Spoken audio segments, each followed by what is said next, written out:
Becoming Beauvoir a Life. By Kate Kirkpatrick. Introduction. Simone de Beauvoir. Who's she? One day in 1927, Simone de Beauvoir had a disagreement with her father about what it means to love. In an era when women were expected to aspire to marriage and motherhood, 19-year-old Simone was reading philosophy and dreamt of finding a philosophy she could live by. Her father claimed that to love meant services rendered, affection, gratefulness. She begged to differ, objecting with astonishment that love was more than gratitude, not something we owe someone because of what they've done for us. So many people, Beauvoir wrote in her diary the next day, have never known love. This 19-year-old did not know that she would become one of the 20th century's most famous intellectual women, that her life would become copiously written about and widely read. Her letters and autobiography alone would amount to over 1 million words. And she would publish philosophical essays, prize-winning novels, short stories, a play, travelogues, political essays, journalism, not to mention her magnum opus, The Second Sex, which has been celebrated as the feminist Bible. She would co-found political journals, successfully campaign for new legislation, object to the inhumane treatment of Algerians, give lectures around the world, and lead government commissions. Simone de Beauvoir was also to become one of the 20th century's most infamous women. She was half of a controversial intellectual power couple with Jean-Paul Sartre. And, unfortunately, for much of the 20th century, popular perception was that he contributed the intellectual power, and she contributed the couple. When she died in Paris in 1986, Le Monde's obituary headline called her work more popularization than creation. Reading the existing biographies, Toril Moi wrote in 1994 that one may be forgiven for concluding that the significance of Simone de Beauvoir derives largely from her relatively unorthodox relationship with Sartre and other lovers. In the decades since these words were written, a series of revelations about Beauvoir have come to light, surprising readers who thought they knew her. But they have also ironically obscured Beauvoir the thinker by perpetuating the illusion that her love life was the most interesting thing about her. After all, it was her philosophy that led her to live and to continuously reflect on and re-evaluate the life she lived. In her words, there is no divorce between philosophy and life. Every living step is a philosophical choice. When the public figure Simone de Beauvoir picked up her pen, she wrote not only for herself, but for her readers. Her best-selling autobiographies have been described as embodying a philosophical ambition to show how one's self is always shaped by others and related to others. But Beauvoir's point was more than that. No man is an island, as John Donne said. For, in addition to being related to others, Beauvoir's autobiographies are upheld by a conviction that being a self does not mean being the same self from birth until death. Being a self involves perpetual change with others who are also changing, in a process of irreversible becoming. Philosophers since Plato have discussed the importance of self-understanding to living a good life. Socrates claimed that to be wise one must know thyself. Nietzsche wrote that the task of each person is to become who you are. But Beauvoir's philosophical rejoinder was, what if, as a woman, who you are is forbidden? What if becoming yourself simultaneously means being seen as a failure to be what you should be, a failure as a woman, or as a lover, or as a mother? What if becoming yourself makes you the target of ridicule, spite, or shame? Beauvoir's century saw seismic shifts in the possibilities available to women. During her lifetime, 1908 to 1986, women were admitted to universities on the same terms as men and gained the rights to vote, divorce, and contraception. She lived through the bohemian blossoming of 1930s Paris and the sexual revolution of the 1960s. Between these cultural turning points, the second sex marked a revolutionary moment in the way women thought and eventually talked frankly about themselves in public. Beauvoir's philosophical education was unprecedented in her generation. But, even so, when she was in her late 30s and began to apply her mind to the question, what has it meant to me to be a woman? She was shocked by her own discoveries. In a century during which feminism came to mean many different things, she wrote The Second Sex because she was irritated by the volumes of idiocies that were churned out about women, tired of the ink that flowed in the quarrel about feminism. But when Beauvoir wrote her now famous line, "One is not born, but rather becomes a woman," she did not know how much this book would affect the rest of her life or the lives of those who came after her. Much ink has been dedicated to the meaning of that sentence, to what it means to become a woman. This book is dedicated to the question of how Beauvoir became herself. At the age of 18, Beauvoir wrote that she had reached the conclusion that it was impossible to truly put her life in order on paper because it was a perpetual becoming. When she read what she'd written in her diary the day before, she said, it was like reading mummies off dead cells. She was a philosopher, inclined to reflection and perpetually questioning the values of her society and the meaning of her life. Because of the role Beauvoir assigned to the passage of time and the experience of being human, this biography follows the chronology of her life. As she grew older, she said, the world changed and so did her relationship with it. When Beauvoir wrote her life for the purpose of others reading it, she wanted to show the transformations, the ripenings, the irreversible deterioration of others, and myself. Because life unfolds in time, she wanted to follow the thread the years have unwound. In this she resembled the young woman she had been, the teenage reader of Henry Bergson's philosophy. A self is not a thing, Bergson wrote, it is a progress, a living activity, a becoming that continues to change until it meets its limit in death. The woman Beauvoir became was partly the result of her own choices. However, Beauvoir was acutely aware of the tension between being a cause of herself and a product of others' making, of the conflict between her own desires and others' expectations. For centuries, French philosophers had debated the question of whether it is better to live life seen or unseen by others. Descartes claimed, borrowing Ovid's words, that, to live well you must live unseen. Sartre would write reams about the objectifying gaze of other people which he thought imprisoned us in relations of subordination. Beauvoir disagreed. To live well, human beings must be seen by others, but they must be seen in the right way. The problem is that being seen in the right way depends on who is seeing you, and when. Imagine that you are a woman in your early 50s, and you have recently decided to write your life story. You start with your girlhood and youth, your coming of age as a woman, and publish 2 successful volumes in quick succession. In them, you describe 2 conversations you had at the age of 21 with a now famous man who was once your lover. You are also accomplished and internationally known. But it is the late 1950s, and women's life writing has not yet reached the watershed moment in the 20th century, when women began to publicly admit that they had ambitions and felt anger, let alone that they had record-setting intellectual achievements or sexual appetites that could be disappointed even by a very famous man. Imagine that your stories become legendary, so legendary that they come to be a lens through which people read your entire life, even though they are just moments in it. Beauvoir's public persona has been shaped to the extent of being misshapen by 2 such stories she told in her memoirs. The first takes us to Paris, in October of 1929, when 2 philosophy students were sitting outside the Louvre defining their relationship. They had just come first and second place, Sartre first, Beauvoir second, in a highly competitive and prestigious national exam, and were about to embark on careers as philosophy teachers. Jean-Paul Sartre was 24, Beauvoir was 21. Sartre, as the story goes, did not want conventional fidelity. So they made a pact according to which they were each other's essential love but consented to the other having contingent loves in the side. It would be an open relationship, with first place in their hearts reserved for each other. They would tell one another everything, they said, and to start with it would be a 2-year lease. This couple would become, as Sartre's biographer Annie Cohen-Sowell put it, a model to emulate. A dream of lasting complicity, an extraordinary success since, apparently, it seemed to reconcile the irreconcilable. The 2 partners remained free, equal, and honest with each other. Their polyamorous pact thus provoked such curiosity that biographies have been written about their relationship as well as their individual lives. They are given an entire chapter in how the French invented love. They are called the first modern coupline headlines.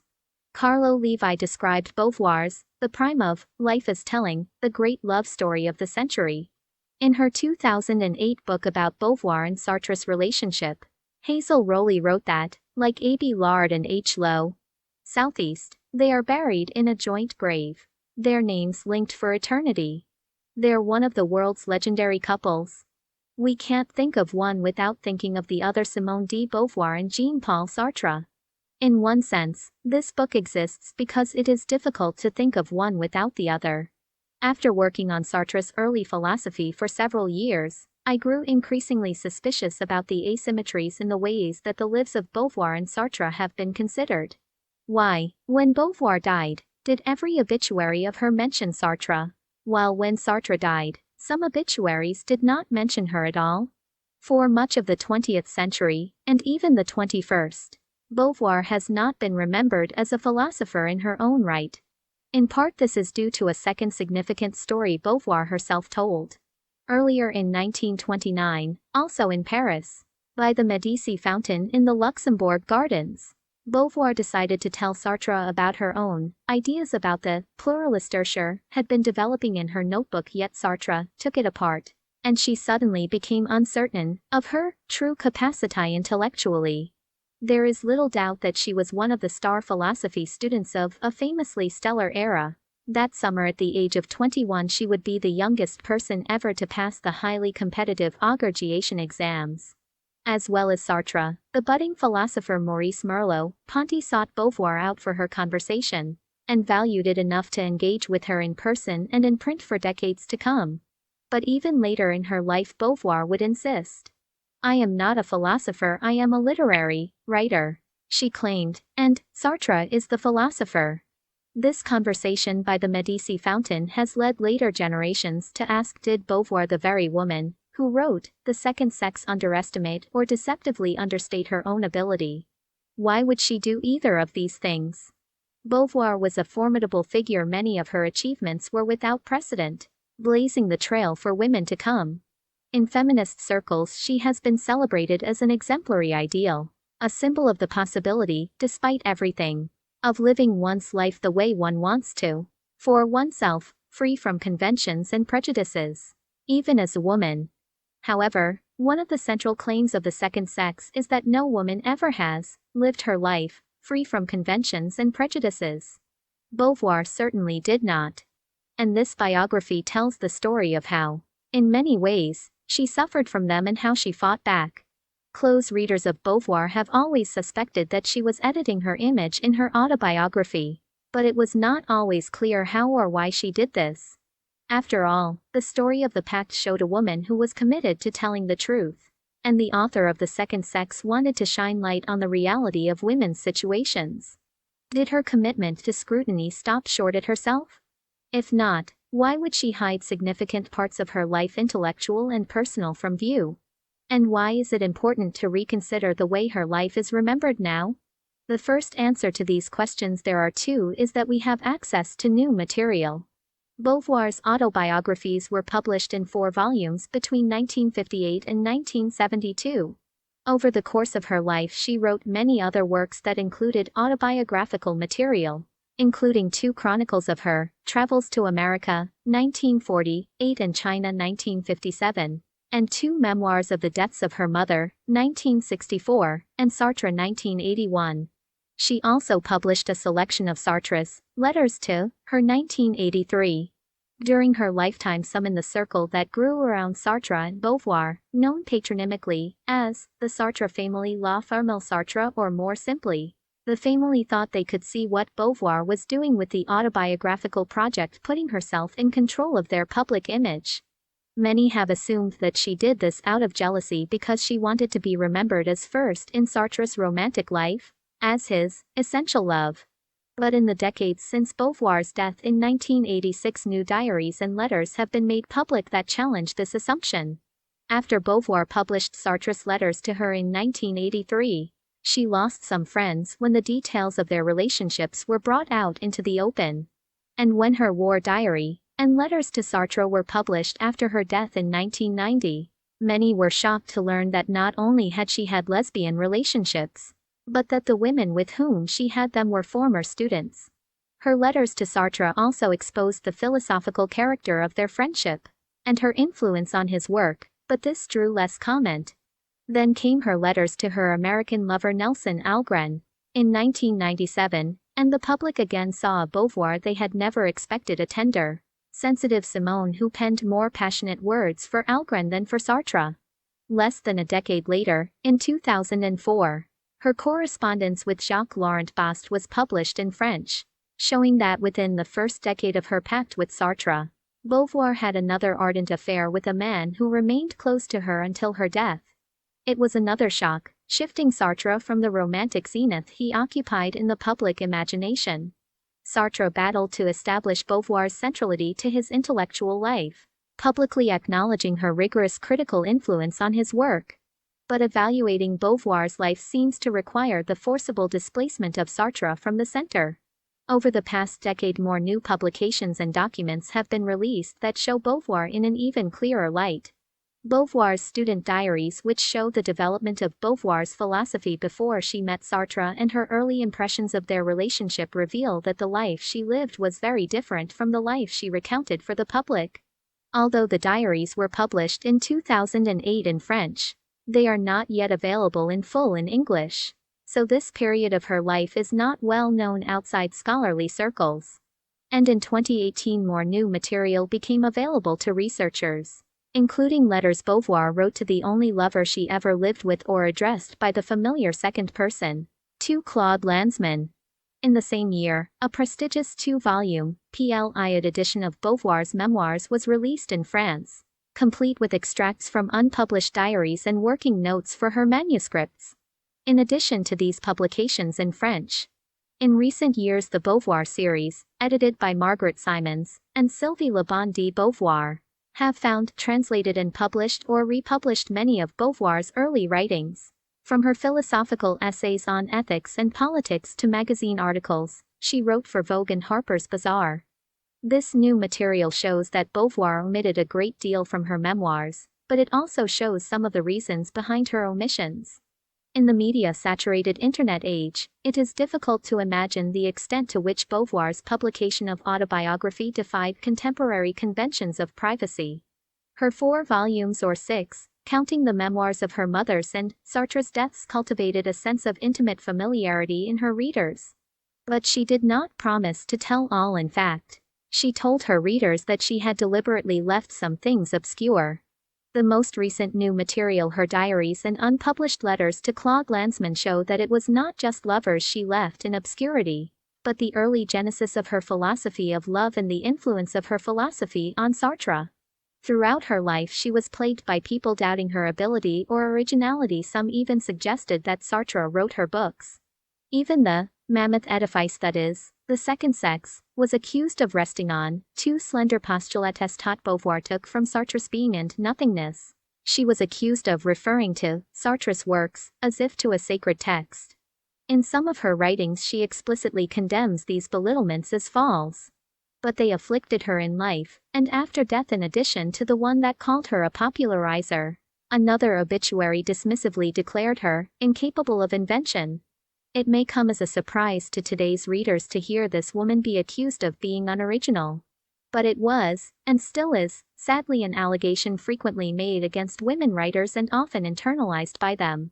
Beauvoir did have her own ideas, some of which were very like the ones Sartre became famous for. One year, she published under his byline, because he was busy, and no one even noticed. Sartre acknowledged that it was her idea to make his first novel, Nausea, a novel rather than an abstract philosophical treatise, and that she was a rigorous critic whose insights improved his manuscripts before publication throughout his long career. In the 1940s and 1950s she wrote and published her own philosophy, criticizing Sartre and eventually changing his mind. In her later autobiography she defended herself against attacks on her own abilities, claiming outright that she had her own philosophy of being and nothingness before she met Sartre, who went on to write the book Being and Nothing, SS, and that she did not come to the same conclusions that he did. But these claims to her own independence and originality would be widely overlooked, as would her claims that some of the things people called Sartrean weren't truly original to Sartre. This leads me to my second answer to the question of why we should reconsider Beauvoir's life now. Biography can reveal what a society cares about, what it values, and by encountering the values of another person in another time we can learn more about our own. The second sex criticized many myths of femininity for being the projections of men's fears and fantasies about women. Many of these myths involve failing to take women as agents, as conscious human beings who make choices and develop projects for their lives, who want to love and be loved as such, and who suffer when they are reduced to objects in the eyes of others. Before she met Sartre, a year before she had an argument with her father about love, the 18-year-old Beauvoir wrote in her diary that, "There are several things I hate about love." Her objections were ethical. Men were not held up to the same ideals that women were. Beauvoir grew up in a tradition which taught that becoming an ethical self involves learning to love your neighbor as yourself.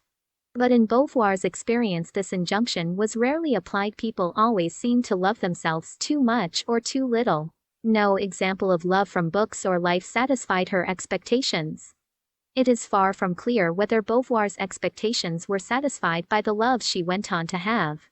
But it is clear that Beauvoir made and remade her decision to live a philosophical life. A reflective life guided by her own intellectual values. A life of freedom.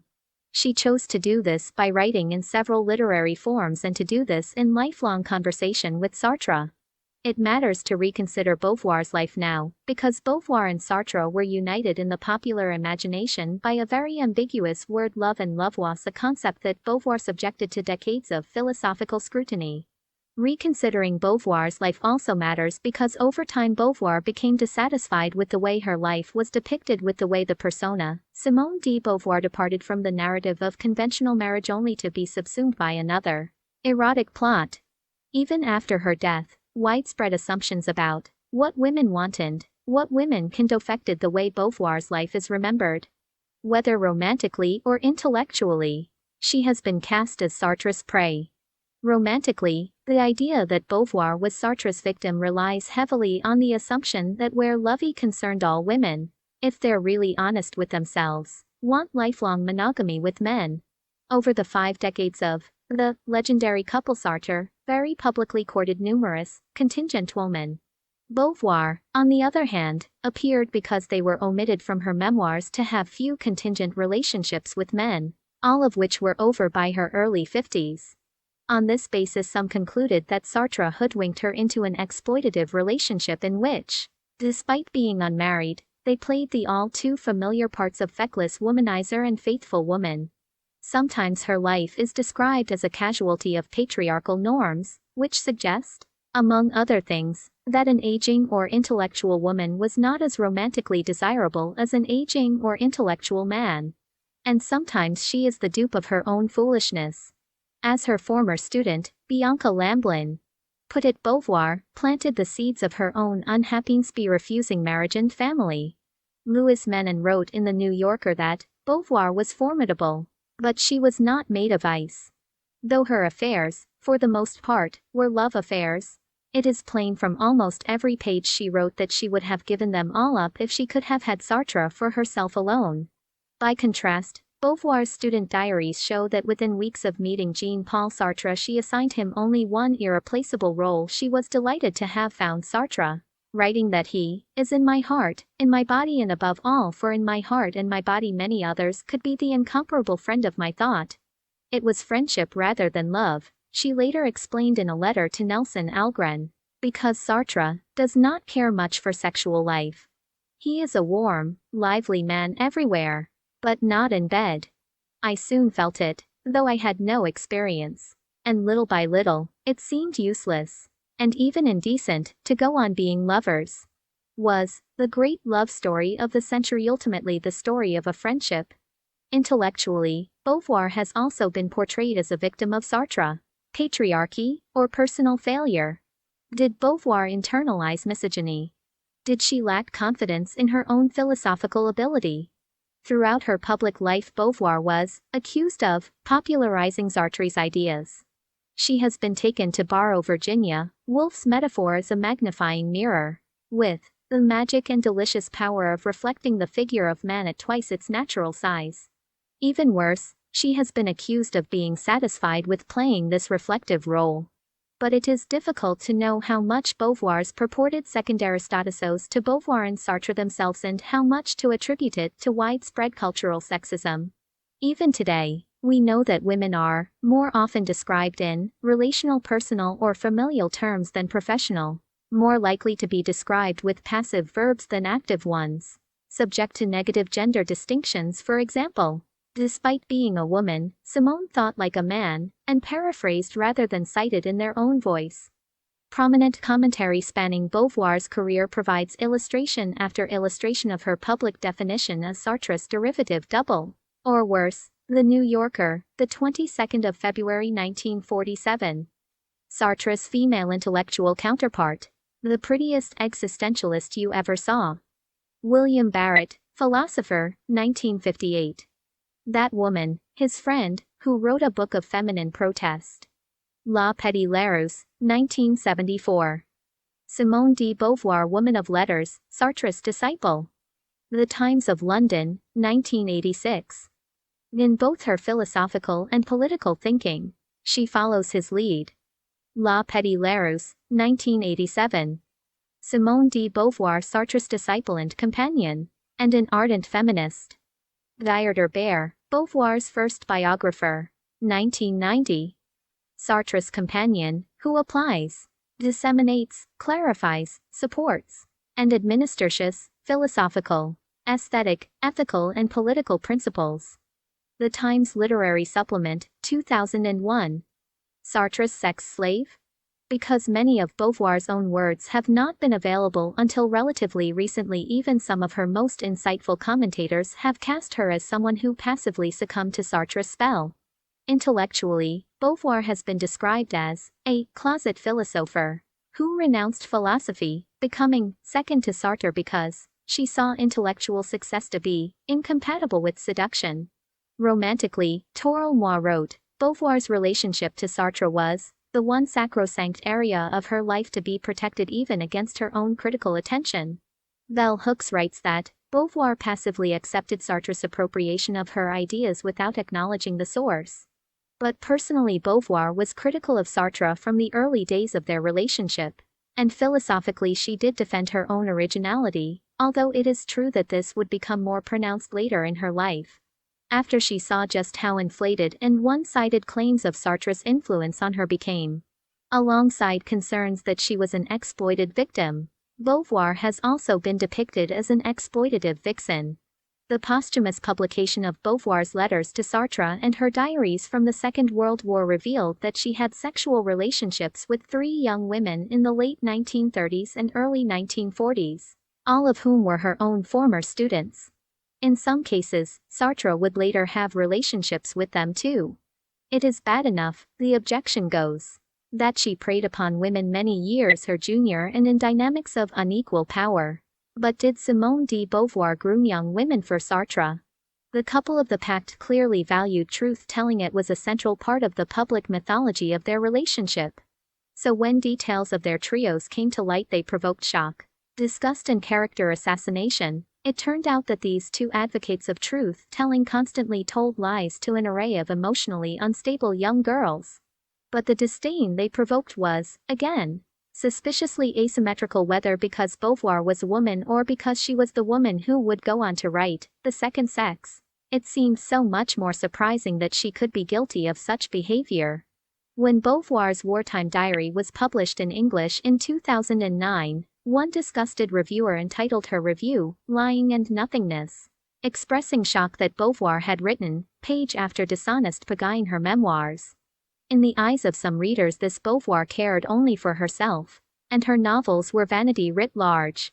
When Beauvoir's letters to Sartre were published in English in 1991, Richard Heller called her vapid and lamented the dispiriting, narcissistic quality of the material. Readers may be tempted to give up on Beauvoir when they encounter the way she described these women. One of her lovers, with whom Beauvoir remained friends until her death, wrote a memoir after the posthumous publication of Beauvoir's letters to Sartre.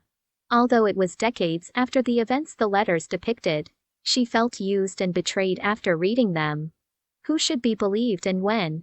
What sense can be made of these accusations against the same woman, who later wrote a rigorous ethics demanding that women should be treated with the respect befitting their dignity as free and conscious human beings? After all, it is because of Beauvoir that the word sexism was added to the French dictionary. She has been admired by feminists like Moi and Bell Hooks as the emblematic intellectual woman of the 20th century. The one female intellectual, thinker-writer who had lived fully the life of the mind as I longed to live it. The answers to these questions matter because Beauvoir's authority has been invoked by many feminists to sanction their claims whether or not she would have agreed with them. Simone de Beauvoir has become an iconic feminist and post-feminist consumer product, a trademark of herself, a person turned into a brand. But brand perception is notoriously fickle. While some feminists celebrated her perceptive analysis of women's oppression, Beauvoir's criticisms of ideals of love, in particular, enraged some of her contemporaries, who retaliated by belittling and insulting her. When she published an excerpt from the Second Sex in May 1949, claiming that women did not want a battle of the sexes, but rather, among other things, to feel both desire and respect from men in sexual life, the prestigious author Fran Oismoriac asked with derision, is a serious philosophical and literary review really the place for the subject treated by Madame Simone de Beauvoir? When Pascal asked whether there was a conflict between love and justice, he was doing philosophy. When Kant and Mill discussed the place of love in ethics, they were doing philosophy. But when Beauvoir extended discussions of love and justice to intimate relationships between men and women, she was called Madame to draw shameful attention to her unmarried status and accused of lowering the tone. In hindsight, it looks like Beauvoir was on the receiving end of an ad feminam offensive, if her critics could reduce her to a failure as a woman, highlighting her deviance from femininity, or a failure as a thinker, because she was unoriginal and owed everything to Sartre, or a failure as a human being, highlighting her deviance from their own moral ideals. Then her ideas could be summarily dismissed rather than seriously debated. As a matter of principle, clearly, both men and women can fall foul of the ad hominem fallacy, an argumentative strategy that diverts attention from the topic at hand by attacking a person's character or motives instead. But Beauvoir was not just accused of having poor character and unsound motives. She was accused of being against nature, of being a failure as a woman. Recent research in psychology suggests that women who achieve positions called agentic, that is, positions in which they show agency, including competence, confidence, and assertiveness, are often punished by social dominance penalties. If women break out of gender hierarchies by competing for or achieving high status, traditionally masculine positions, they are often perceived to be arrogant or aggressive, and penalized by being taken down or brought down to size, sometimes entirely unconsciously, in order to maintain gender hierarchy. Beauvoir transgressed this hierarchy in practice, and in theory her ideas had the power to disrupt the lives of both men and women, and she tried to live her own life, according to them. In this sense, Beauvoir's story on her own and with Sartre raises questions not only about what is true about this woman and this man, but about what we can claim is true about men and women more generally. In today's intellectual landscape, increasingly little is held to be universally true of the broad categories man and woman, and the categories themselves have come into question. In part, this has been possible because of Beauvoir's thoughts. But, as we shall see, Beauvoir was often penalized for having the audacity to think them.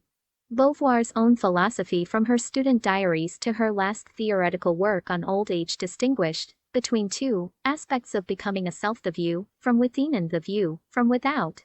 To get close to Beauvoir's view from within, for some parts of her life we are almost entirely reliant on her memoirs. There are reasons to doubt what she tells us in them. So where new material provides evidence of omissions or contradictions between accounts, I have highlighted this as much as possible. I have also drawn attention to the way that Beauvoir's understanding of her own becoming changed as she aged. We know that human beings' views of themselves change over time. Psychological studies have shown repeatedly that self-concepts shift and our memories are selected to correspond to them.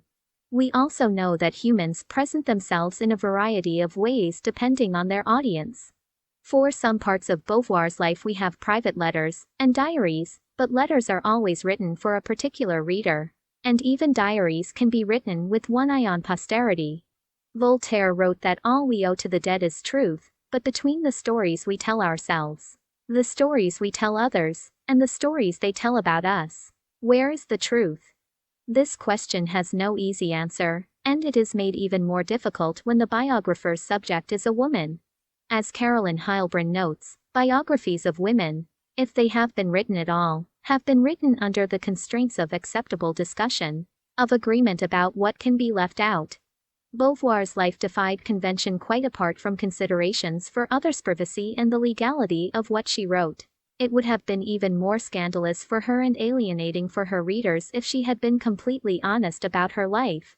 So she excluded much of her philosophy and her personal relationships. She left out much of the view from within. There are many reasons why she might have done this, and we will explore them as they arise in the context of her life. But before we do, because Beauvoir was a philosopher, there is a final question to address about why biography matters in the case of her particular life and work. Some philosophers think it is irrelevant to read the lives of great thinkers because their ideas can be found in the pages of their works.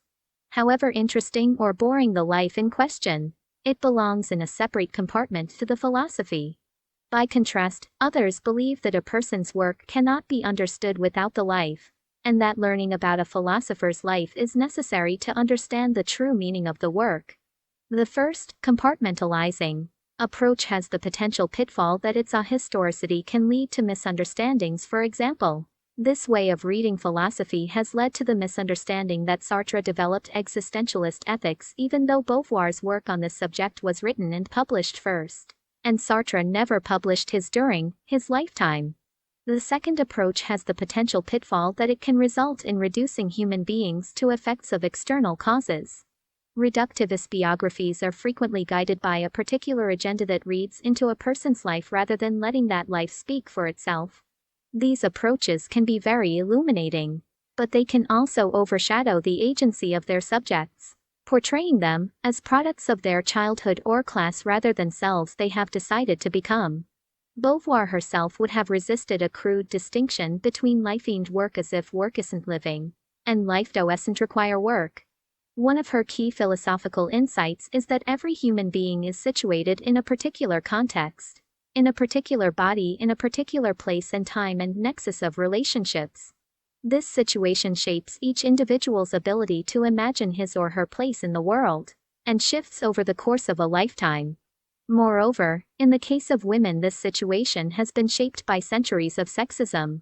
Writing about Beauvoir's life therefore presents the challenge of another kind of reductionism, for in addition to looking at her life on the basis of formative childhood experiences and other psychoanalytic lenses, or economic, class and other social considerations, there are structures of sexism to consider.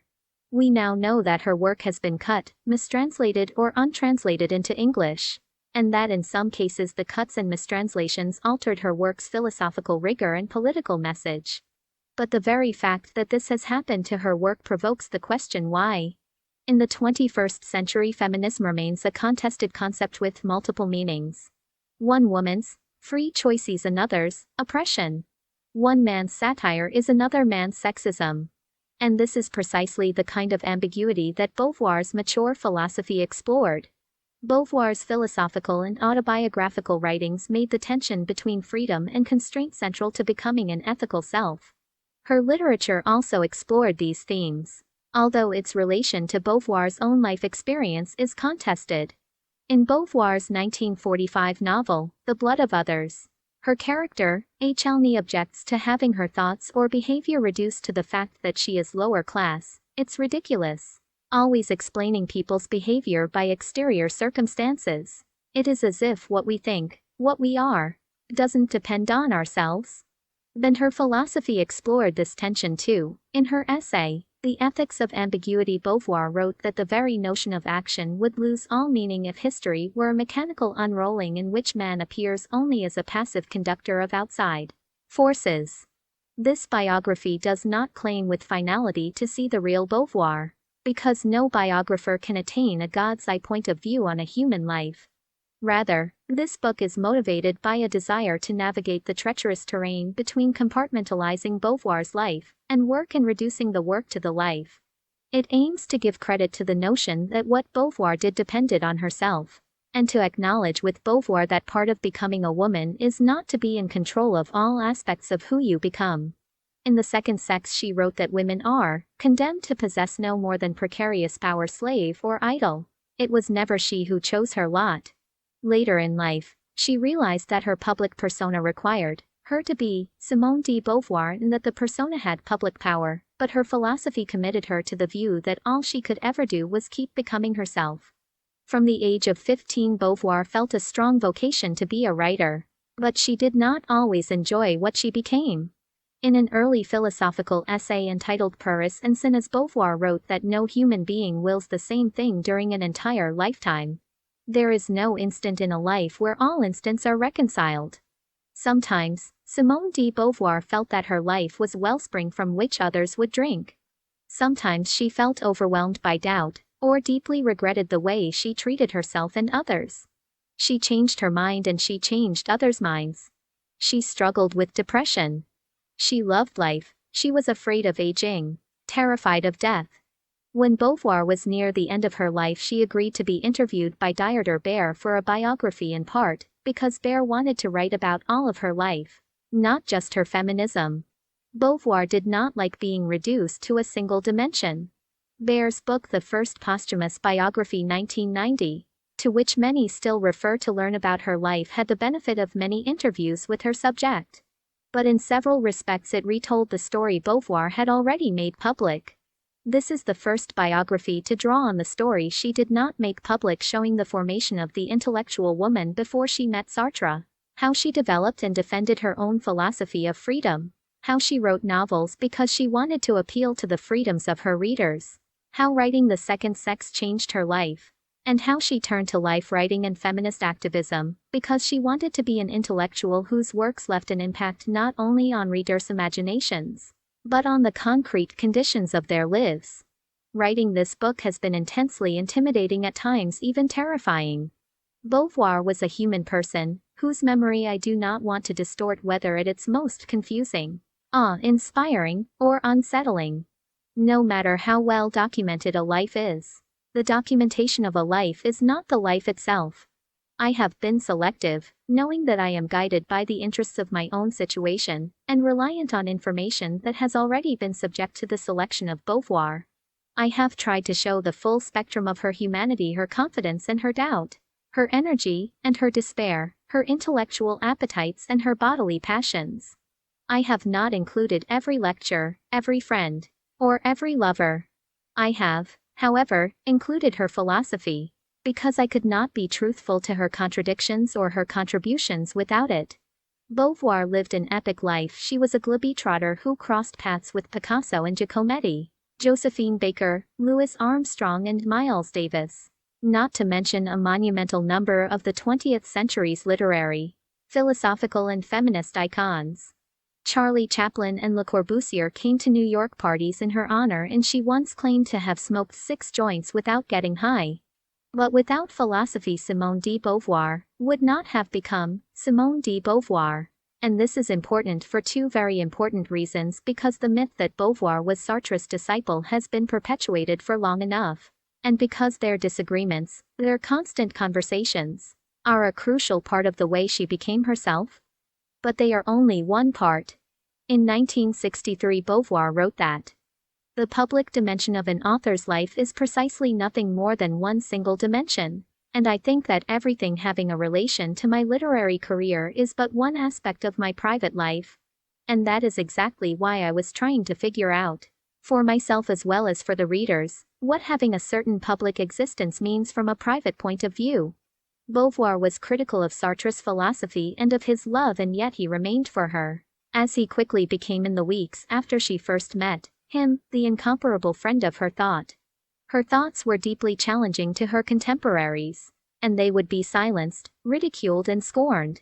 She chose a life that would allow her to think and write them, because she valued her own mind and was convinced of its fertility. At the age of 19, Beauvoir wrote in her diary that the most profound part of my life is my thoughts. And despite everything else that she had become in life, 59 years later, the 78-year-old Beauvoir still agreed, to me the most important thing was my mind. Virginia Woolf wrote that there are some stories that have to be told by each generation. But in the case of Beauvoir, much of her story has been too invisible to be told. The account we read in Beauvoir's diaries and letters about her love of philosophy and her desire to love in unprecedented ways changes the shape of the life that came after it.